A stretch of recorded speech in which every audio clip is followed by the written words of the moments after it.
America में जब से डोनाल्ड ट्रंप ने राष्ट्रपति पद की शपथ ली है, वो ताबड़तोड़ फैसले ले रहे हैं और उनके फैसले का असर पूरी दुनिया पर हो रहा है।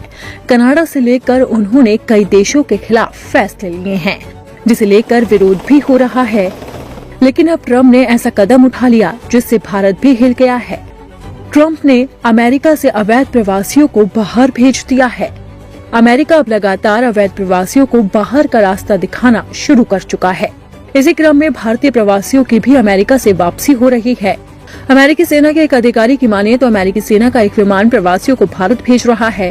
ट्रंप प्रशासन प्रवासियों के लिए सैन्य परिवहन उड़ानों का इस्तेमाल कर रहा है। भारत अब तक का सबसे दूर का डेस्टिनेशन है। अब आपको बताते हैं कि आखिरकार अमेरिका से कितने प्रवासी भारत लौट रहे हैं और इसकी वजह क्या है और वो कहां पर रहेंगे। एक एजेंसी के मुताबिक अमेरिका का C-17 विमान प्रवासियों को लेकर भारत के लिए रवाना हो चुका है। हालांकि भारत पहुंचने में उसे कम से कम 24 घंटे का वक्त लगेगा। राष्ट्रपति डोनाल्ड ट्रंप अपने इमिग्रेशन एजेंडे को पूरा करने के लिए सेना की मदद पर बहुत ज्यादा निर्भर हो गए। इसमें अमेरिका मैक्सिको सीमा पर अतिरिक्त सैनिकों को भेजना, प्रवासियों को वापस भेजने के लिए सैन्य विमानों का उपयोग करना और उन्हें रखने के लिए सैन्य ठिकानों को खोलना शामिल है। जब से ट्रंप ने ऐलान किया है कि वो प्रवासियों को वापस भेजेंगे, तब से भारत के लोगों के मन में सवाल है कि आखिरकार अमेरिका में कितने भारतीय प्रवासी हैं और कितने लोग वापस भारत लौट कर आएंगे। सूत्रों की माने तो अमेरिका से भारत आ रही फ्लाइट में 205 अवैध प्रवासी भारतीय हैं। ये फ्लाइट अमेरिका के टेक्सास से उड़ान भर रही है। उम्मीद है कि जर्मनी से होते हुए ये अमृतसर लैंड कर सकती है।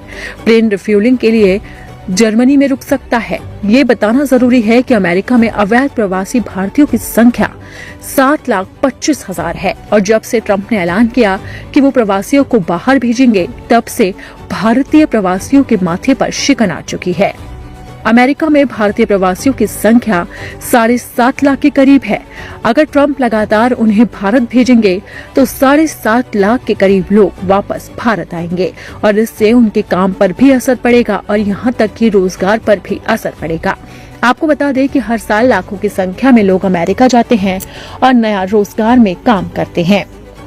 भारत पेंटागन ने टेक्सास के एल पासो और कैलिफोर्निया के सैन डिएगो में अमेरिकी अधिकारियों की ओर से पकड़े गए 5,000 से ज्यादा अप्रवासियों को वापस भेजने के लिए उड़ानें प्रदान करना शुरू कर दिया है।